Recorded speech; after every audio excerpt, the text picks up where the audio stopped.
सन भाई, जब गौस पाक रहमतुल्लाहि ताला अलैह जब छोटे थे तो वो भी खेलते होंगे। गौस पाक रहमतुल्लाहि ताला अलैह का बचपन आम बच्चों की तरह नहीं था।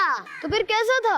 हमारे गौस पाक रहमतुल्लाहि ताला अलैह को बचपन से ही खेल कूद में कोई इंटरेस्ट नहीं था। शायद इसीलिए क्योंकि आपका कोई फ्रेंड ही ना हो। ये बात नहीं है, असल में गौस पाक रहमतुल्लाहि ताला अलैह पैदाइशी वली हैं, और वली भी कितने ग्रेड हैं, इसीलिए आप बचपन से ही खेल कूद में नहीं पड़े। गौस पाक रहमतुल्लाहि अलैह पैदाइशी वली कैसे थे? वो इस तरह के, जब आप पैदा हुए तो आपको कुरान पाक के 18 पारे याद थे।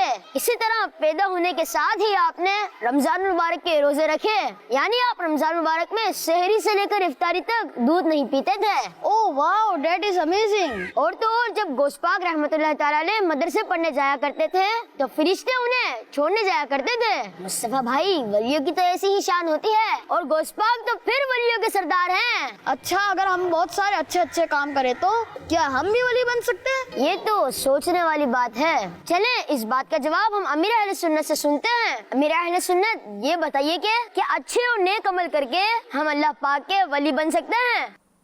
विलायत के ताल्लुक से जहाँ तक है कि विलायत कस्बी नहीं, महज अताई है। यानी कि अपनी कोशिश करके बंदा बोले कि मैं वली बन जाऊं, या इतना इतना इबादत कर लूं तो अब वली हो जाऊंगा, या कोई इतना इतना पढ़े तो अब वली हो जाए, ये ज़रूरी नहीं है।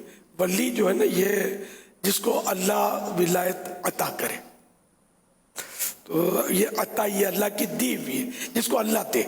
हाँ, कोशिश और मुजाहदा यानी कि मेहनत करना अल्लाह के दीन के लिए, इबादत में खूब रियाजत करना, मेहनत करना, इसके ताल्लुक से आला हज़रत फरमाते हैं, हाँ, कोशिश और मुजाहदा करने वालों को अपनी राह दिखाते हैं, यानी इनको राह हिदायत दिखाई जाती है।